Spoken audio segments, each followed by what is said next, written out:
चाचा जी, हमार बहन सुधा के रिश्ता तय हो गइल बा। अरे वाह। और ई रहल शादी के न्योता। चाची, चाचा, पूरा परिवार के साथ में आई के बा। हाँ ठीक बा बबनी, आवल जाई। ठीक बा।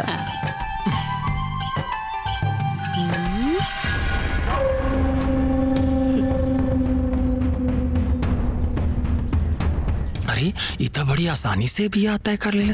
हमरा मुंह पे तो तमाचा लग गए।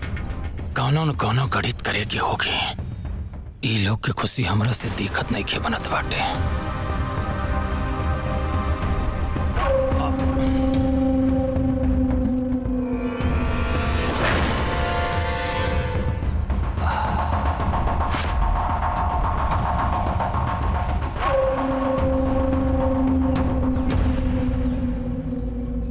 सब कुछ तो हो गई, ब्याह तो करही के ना पड़ी। बात तो बहुत आगे बढ़ गई बा।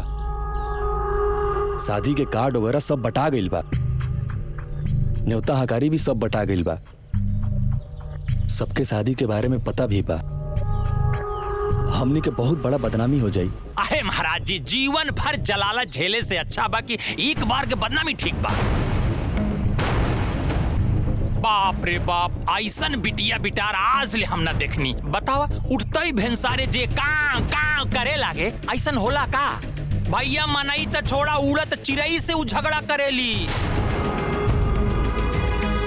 अब का बताई, देखा बिटिया बिटार हन के बारे में कुछ कहे के ना चाहिए, लेकिन यही जान ला कि पूरे गांव के लौंडन के साथे बैठ के घूमेली। महाचरित्रहीन बाड़ी।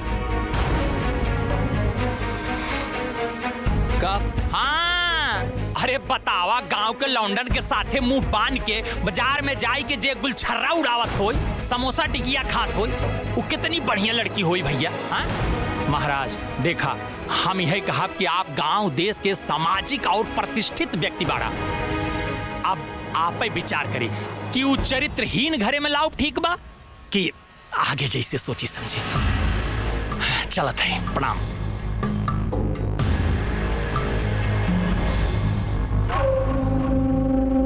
बैठ के सोची महाराज, एक दिन के बदनामी ठीक बा कि घरे में चरित्रहीन लड़की रख के जीवन भर के बदनामी ठीक बा?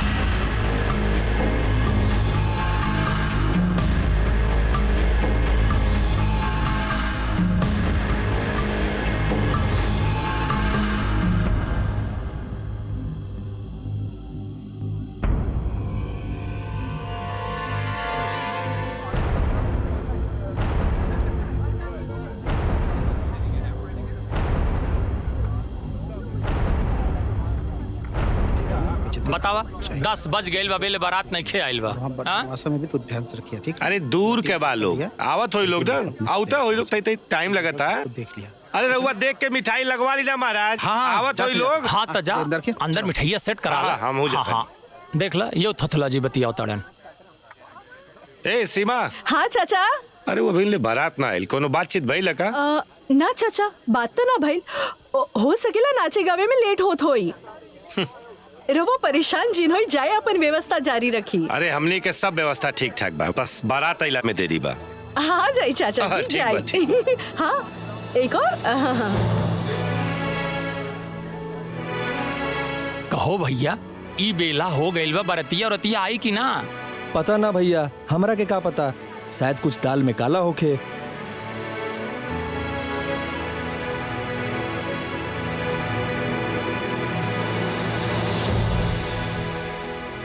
ए सीमा, सीमा।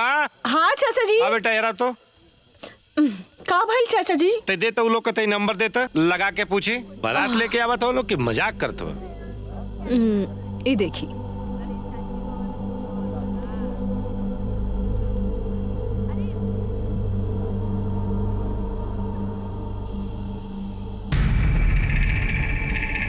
हाँ, हम सीमा के चाचा जोखन बोलता नहीं। प्रणाम। प्रणाम प्रणाम। अरे का समझी जी, कहाँ ले पहुँचल बनी महाराज? एजा सब लोग राउर इंतजार कर रहा बा। बताई ना कब बारात आई, कब द्वार पूजा हुई, कब बियाह बैठी? देर न होता। रउआ लोग बारात के इंतजार मत करी। हमरा यहाँ से रउआ लोग यहाँ बारात ना आई, और हम अपना लड़का के बियाह रहुआ बिटिया से ना करब। चाचा जी आप इका कहा था नहीं, यहाँ सब कुछ तैयारी हो चुकल बा चाचा। ऐसा मत करी चाचा जी, ना तो हमने कहीं मुंह दिखावे लायक ना बची। ठीक बा, रखा था नहीं। हे भगवान,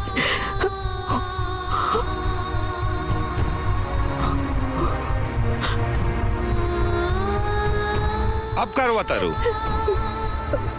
कब आलू ना अपने मन के मनमानी कटवा दे ना नाक।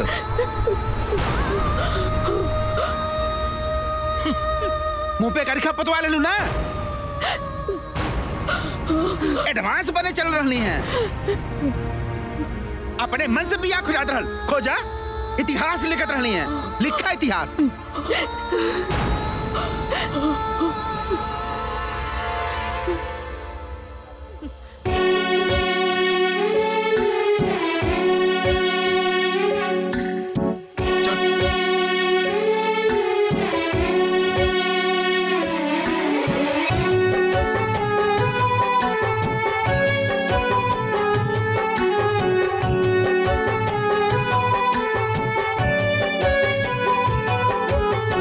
नहीं आई बारात, टूटा दुल्हन का अरमान। गरीबी फिर एक बार किसी लड़की की दुल्हन बनने का सपना किया तार तार। लड़की हुई निराश। यह घटना सोनभद्र जिले की हाथी नाला गांव की है। गांव के एक बिन बाप की लड़की सुधा की कल रात बारात आने वाली थी। पूरी रात दुल्हन सुधा और उसके परिवार बारात के इंतजार करते रह गए। रात बीत गई पर बारात नहीं आई। लड़की और लड़की के परिवार वालों की जगहसाई हुई। अनुमान लगाया जाता है कि मामला दहेज का है, क्योंकि लड़की में कोई कमी नहीं है। वह MA BA टीचर, सुंदर, सौम्य और सुशील है।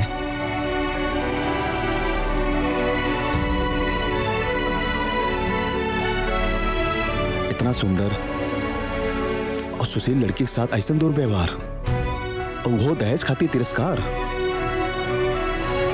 जे फोटो में इतना सुंदर बा, उस सामने से कैसे न होगी। एकरा बदे तो मिले ही के होगी। आपका एजुकेशन तो बहुत अच्छा है, कहीं अच्छी जगह अप्लाई कीजिए ना। हाँ, 1-2 जगह ट्राई किया है, बट अब माँ यहाँ अकेले रहती है घर पर। हम 2 बहनें हैं, इस वजह से ज्वाइन नहीं कर पाए। देखते हैं, करेंगे। नहीं, फिर भी आप अपना करियर देखिए। हाँ वो तो है। और आपके घर में? हेलो सुधा जी, मैं गगन, मुझे आपसे कुछ बात करनी है। Excuse me ma'am.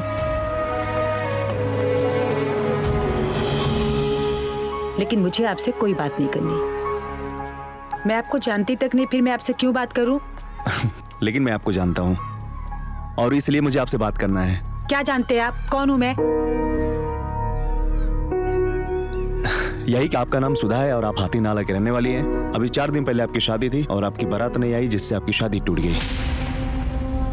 और ये आपके साथ अच्छा नहीं हुआ, जिससे आप बहुत दुखी हैं। और मैं आपसे शादी करके आपका दुख दूर करना चाहता हूँ। पर मैं कोई शादी नहीं करना चाहती।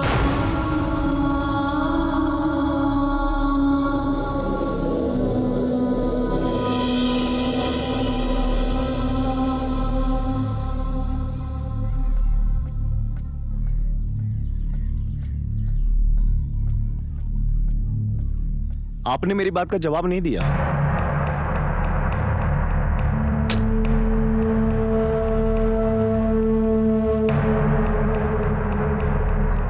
मैं किसी ऐरे गहरे के मुंह नहीं लगती। और कितनी बार का आपको मेरा पीछा करना छोड़िए, वरना आपके साथ बहुत बुरा हो जाएगा।